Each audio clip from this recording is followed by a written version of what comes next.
अब अल्लाह ना करे ये तालिबान को अगर अकल आ गई, अगर तो अकल आ गई तो हम बच जाएंगे। कि अफगानिस्तान की तरफ से हालात ख़राब हो रहे हैं, एक टीटीपी के हमलों को लेकर एक शिद्दत आ रही है, दूसरा आज का जो अफगान सिक्योरिटी फोर्सेस की तरफ से फायरिंग का जो वाक़या है। अफगान फोर्सेस ने ये एक बाकायदा हमला किया है और पाक फोर्सेस ने फिर उसका जवाब दिया, चेक पोस्टों को निशाना बनाया अफगान साइड पर। हम कह रहे हैं कि तरीके तालिबान पाकिस्तान को अव्वल तो हमारे हवाले करें। हम ये चाहते थे कि हमारी ऐसी दोस्ताना हुकूमत हो जो अब इंडिया को सपोर्ट ना करे, क्योंकि हम ये समझते थे कि जो उधर से बॉर्डर क्रॉसिंग होती है वो इंडियन एजेंट्स। जय हिंद दोस्तों, पाकिस्तान ने सालों तक तालिबान के लिए अपने मुल्कों को बर्बादी की ओर धकेला। तालिबान अफगानिस्तान पर राज करे और हमारी पसंद की सरकार हो। इस सरकार बनाने के लिए पाकिस्तान ने सारी हदें पार की, लेकिन अब वही सरकार पाकिस्तान के लिए गले की हड्डी बन गई है। ना ही जिसका साथ दिया जा सकता है और ना ही जिसका साथ छोड़ा जा सकता है। उधर भारत चीन की कुटाई कर रहा है और इधर तालिबान खोज हमारी। तालिबान की सरकार बनने के बाद टीटीपी के हमले भी बढ़ गए हैं और हम आरोप हमेशा भारत पर लगाते रहे हैं। अब समय आ गया है कि हम अपनी अफगान पॉलिसी को रीथिंक करें और भारत पर आरोप लगाने की बजाय अपनी गलतियों को तस्लीम करें। हमारी गलतियां ही हम पर भारी पड़ रही है। पाक एक्सपर्ट, अल्लाह करे तालिबान को अक्ल आ जाए, वरना हमारी खैर नहीं। वीडियो इंटरेस्टिंग है, कृपया पूरी ज़रूर देखें। बात आ रही है कि अब इस वक्त जो ये अटैक कर रहे हैं पाकिस्तान के बॉर्डर्स पे ऊपर चमन पे, जिस तरह आपने कहा है, ये एक डायरेक्ट कॉन्फ्रंटेशन है between Talibans and the Pakistan army and the state of Pakistan. अब अल्लाह ना करे ये तालिबान को अगर अकल आ गई, अगर तो अकल आ गई तो हम बच जाएंगे, वरना ये फिर वो 79 to 89 एंड फ्रॉम 89 to आप देखेंगे 2000 तक आपका क्या हाल हुआ है। और ये फिर एक बड़ी डिस्टर्बिंग सिचुएशन हो जाएगी, क्योंकि यूक्रेन एक साइड पे भी, वहाँ भी एक फ्लैंक खुला हुआ है, आपका दूसरा फ्लैंक यहाँ खुल जाएगा।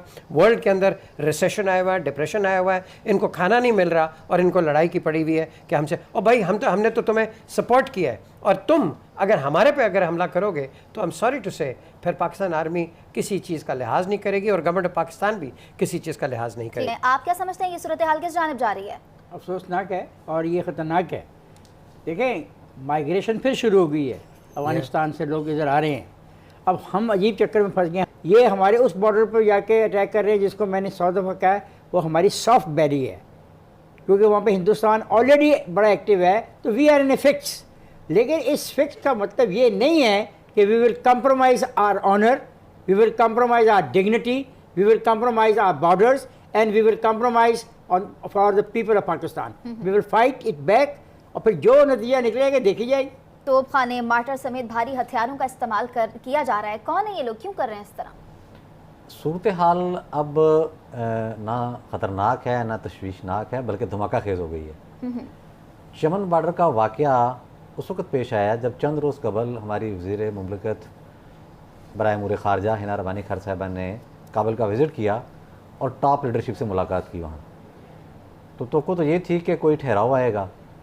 ये जो वाक़या हुआ है, ये अफ़गान फोर्सेस ने ये एक बाकायदा हमला किया है, अपनी सरहदों में रहकर किया है, लेकिन उसमें भारी तोपखाने का इस्तेमाल किया है और पाक फोर्सेस ने फिर उसका जवाब दिया, चेक पोस्टों को निशाना बनाया अफ़गान साइड पर।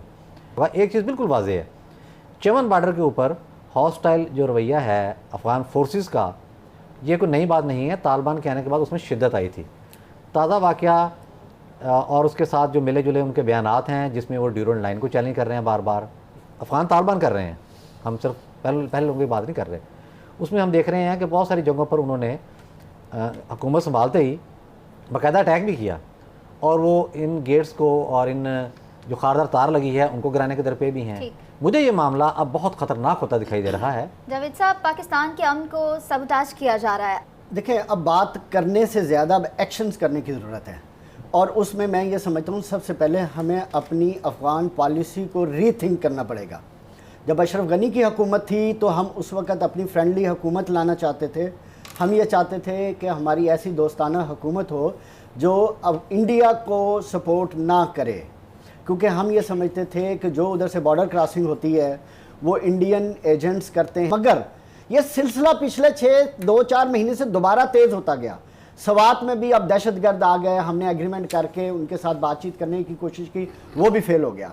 सवाल ये है कि अब हमें जो फॉरेन पॉलिसी बनानी है वो किस बुनियाद पे बनानी है। हमने क्या इस बुनियाद पे बनानी है कि हमारी सिर्फ फ्रेंडली हुकूमत हो, जैसे तालिबान की हुकूमत है, वो भी अब हमारे से खुश नहीं है, कि हमें अपनी अफ़गान पॉलिसी को दोबारा रीथिंक करना पड़ेगा, देखना पड़ेगा, सोचना पड़ेगा, इस चीज़ से निकल के कि हमारी फ्रेंडली हुकूमत आए या तालिबान आए, हमें एक्शन लेने पड़ेंगे। हमें अपनी सिक्योरिटी पे ना माजी में कंप्रोमाइज़ किया और ना हमें करना चाहिए। जनरल साहब, हम देख रहे हैं कि अफगानिस्तान की तरफ से हालात ख़राब हो रहे हैं, एक टीटीपी के हमलों को लेकर एक शिद्दत आ रही है, दूसरा आज का जो अफगान सिक्योरिटी फोर्सेस की तरफ से फायरिंग का जो वाक़या है, बाढ़ लगाने पर उन्हें जो है ना वो मसाइल हैं, आज भी मुरम्मत कर रहे थे हमारे जवान, जिसकी वजह से उनको मसाइल हुए और उन्होंने उधर से फायरिंग का सिलसिला शुरू हुआ। तो ये जो सरहद पार मसाइल हैं, ये कशीदगी में आपको क्या लगता है किस हद तक इजाफा कर सकते हैं और पाकिस्तान के लिए क्या मुश्किलात हैं इसमें? पहली बात यह कि जो पाकिस्तानी लीडरशिप है, पॉलिटिकल भी और मिलिट्री भी, उनको ये ध्यान रखना चाहिए कि कौन से वो इंटेलिजेंस एजेंसीज हैं, कौन से वो ममालिक हैं जो चाहेंगे कि इन दो बरादर इस्लामी मुल्कों के दरमियान ताल्लुकात किसी भी तरीके से बेहतर ना होने पाए और इनमें हमेशा कशीदगी रहे और ये एक दूसरे पर बंदूकें ताने खड़े रहें। ये मालूम करना कोई ज़्यादा मुश्किल नहीं है। माजी हमारे सामने है, हाल ही के जो मुख्तलिफ बयानात आए हैं वो हमारे सामने हैं। उसके अलावा ये हमें अब दो टोक बात करनी चाहिए अफगान हुकूमत से कि हम आपसे जो मुतालबात कर रहे हैं वो कोई ज़्यादा बड़े नहीं हैं।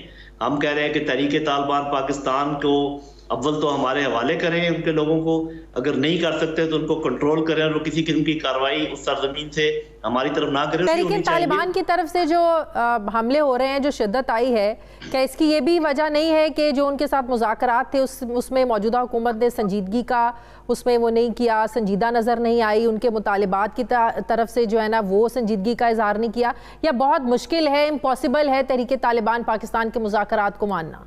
तहरीक तालिबान पाकिस्तान तो सामने का एक फेस है ना, कि वो कहते हैं ये हमने आपके साथ बात करनी है, नहीं करनी। उनके पीछे कौन है, ये बात जानना बहुत जरूरी है। अगर रॉ है उनके पीछे, अगर और इंटेलिजेंस एजेंसीज है उनके पीछे, तो वो उनको क्या सबक पढ़ा रहे होंगे। तो ये हमारी लीडरशिप को समझने की जरूरत है कि हमें किस तरीके से उनके साथ डील करना है, कहां पर सख्ती करनी है और कहां पर हमने असल दुश्मन को पहचानना है। पहली बार तो ऐसा नहीं हुआ कि तहरीक तालिबान के साथ हमारे मुज़ाकरात शुरू हुए और उसके बाद इस तरह खराब हो गए, सबोटाज हो गए। इससे पहले भी 20 बार इस तरह हो चुका है। तो क्यों इसका परमानेंट हल निकालने की या उस जड़ तक पहुंचने की कोशिश नहीं की जाती है कि क्यों हर बार ये मुज़ाकरात शुरू जब होते हैं तो और सबोटाज का शिकार हो जाते हैं फिर ये? जी, पहली बात तो ये समझनी चाहिए कि जो 20 दफा नाकामी हुई है उस वक्त वहां पर हुकूमत किसकी थी और अब जो एक दफा नाकामी हुई है ये किसके, इस वक्त हुकूमत कौन सी है। वीडियो को अंत तक देखने के लिए धन्यवाद। वीडियो को लाइक एंड चैनल को सब्सक्राइब करें।